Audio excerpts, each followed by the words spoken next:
Now to discuss what the future holds is RNC Communications Director Sean Spicer. Sean, it is great to see you. And I know, and we all know now, at the convention in Cleveland, Trump walks in with enough delegates to secure the nomination. Does the RNC feel confident that Trump represents the best of the Republican brand? Well, more importantly, the Republican Party is made up of our grassroots voters and activists, and it's those people who voted for him overwhelmingly. More votes than anyone in history in the Republican Party. That's what matters. Our job is to fulfill the will of our voters and our activists, and that's what we're going to do. When it comes to the language that Trump has used on the campaign trail, we know this week he attacked New Mexico's Governor Susana Martinez because she skipped his rally there, has not endorsed him yet. He's negatively stereotyped Muslims, Mexicans, now continues to go after Senator Elizabeth Warren, calling her the nickname Pocahontas. Does the RNC consider Trump's campaign playbook the antithesis of the 2012 autopsy on why Mitt Romney lost? Well, look, Donald Trump is unequivocally a non-traditional candidate. He's both new at politics, and he represents something that's not been seen before in terms of he's not a politician. He's not someone who's run or held office before.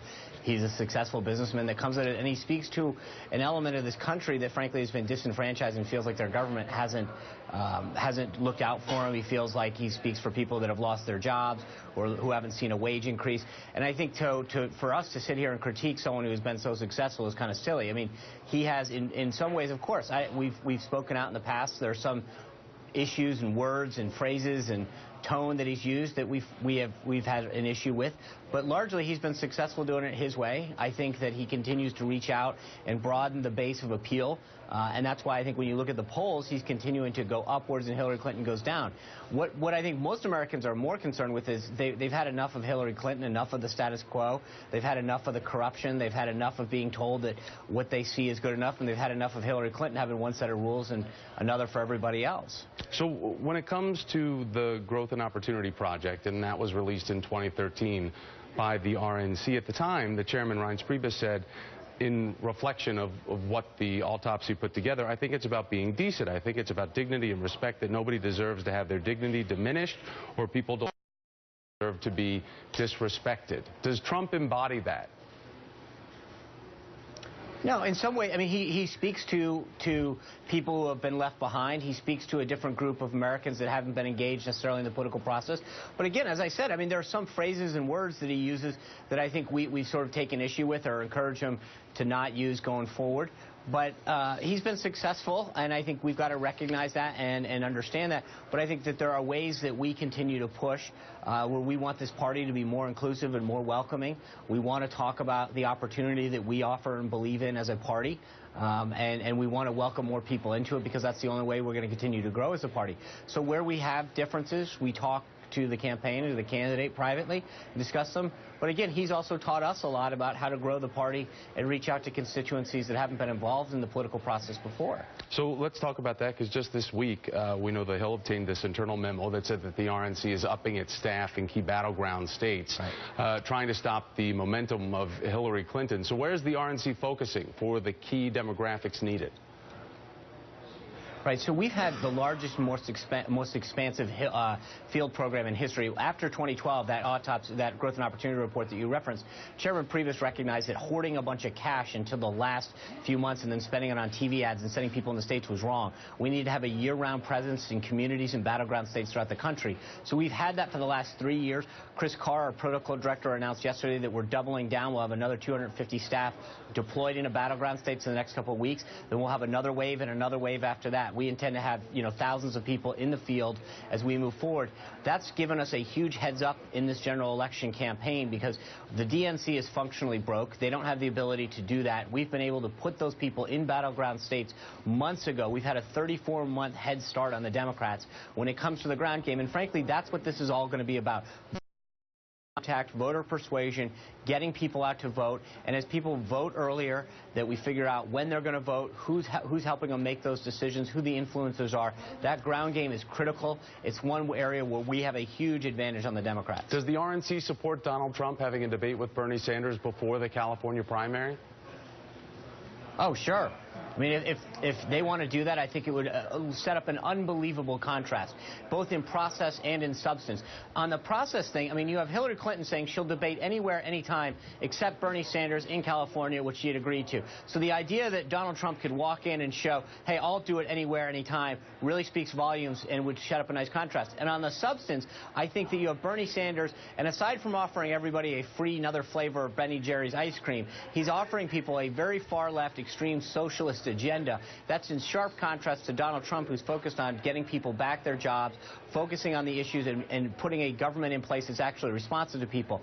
So we would set it up. We would believe that it would both benefit us in the long term in terms of understanding the division in process that exists between the candidates, but also immensely underscoring the division of substance, whether it's domestic or foreign policy, that the Democrats offer and that we offer. So, Sean, have you guys reached out to New Mexico's Governor Susana Martinez and tried to encourage her about an endorsement for now the GOP de facto nominee? No, that's not our job. We don't reach out to people and ask them. But again, I think what we do is we recognize the fact that the Trump campaign and other leaders within our party, including Governor Martinez, need to have discussions about areas of concern they have or things that they may not know. But would you broker a meeting kind of like you did with Speaker Ryan? I mean, Reince was in a meeting, basically brokering a meeting between Trump and Ryan because of their war of words.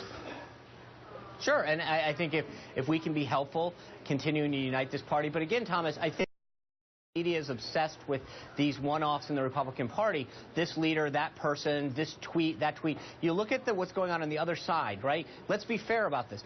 17% of Bernie Sanders supporters say they'll never support Hillary Clinton. In fact, most of those would support Donald Trump. There's calls from all teams for the Democratic National Committee chairwoman, Debbie Wasserman-Schultz, to step down.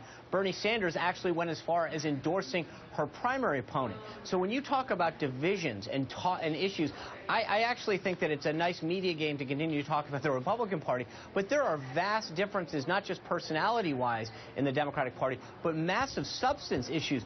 There are big problems with the Hillary Clinton left wing of the party and the extreme left wing that Bernie Sanders is offering, whether it's Israel, other foreign policy issues, or domestic policy. There are huge fractures in that party that aren't just going to come back together because they're not personality driven. They're actually substantive policy issues that Bernie Sanders has with the rest of that party. But and I think when you look at the way that the Democratic National Committee has treated folks, it's been horrendous. Policy issues, and Donald Trump has said that most of the stuff he's talked about is just suggestions, that he has not really given a policy principled idea, that they're just suggestions. And also he went after Reince Priebus because he thought that the system was rigged, and even tried to intimate that he would get him removed as the chair of the RNC. Actually, he didn't say that. Well, he was asked about that last month. This time last month, he was asked about whether or not Reince would stay in that job under Donald Trump, and he said, well, I'd evaluate that. Right. Well, it was a silly question, because, frankly, there is no process to get rid of the chairman. Right. Second of all, he has subsequently said that he thinks Reince is doing a great job. He's impressed with the ground game and the outreach that Reince has proven. He's impressed with the data operation and the records amount of money that the RNC has put together under Chairman Reince Priebus to ensure that we can have the most comprehensive ground game, the best digital and data operation any political parties had. But so that I is get a that there was some turnaround from when he said in the primary. But he said Reince Priebus should be ashamed of himself. Right, and after the New Hampshire primary, he said, I think that Reince and the team at the RNC is doing a great job. But he also said after Colorado that Reince should be ashamed of himself because of what happened there for Ted Cruz. So there's been the back and forth of words coming from the nominee directed at the RNC chair. So there is a fracture there that we're watching on both sides. The parallels are equally as kind of crazy. Right, but the difference is that we came together as a party, we united. You've got there's a big difference. I mean, no one the Sanders campaign literally is going out and supporting the primary opponent to the chair of the DNC. The guy raised $250,000 over the weekend on Bernie Sanders support. That's pretty personal. That's a big difference than throwing a couple words around as you thought. And if you want to talk about a rigged system, I mean, Bernie Sanders is almost tied with her in actual delegates. It's these unelected superdelegate bosses that are giving Hillary Clinton a hand up. If it wasn't for them, this would truly be a real horse race. If the Washington insiders weren't fixing this for Hillary Clinton, she wouldn't have the lead that she has. They are still slugging it out on the left. That is true. Sean Spicer, Sean, good to have you with me, and have a good Memorial Day weekend.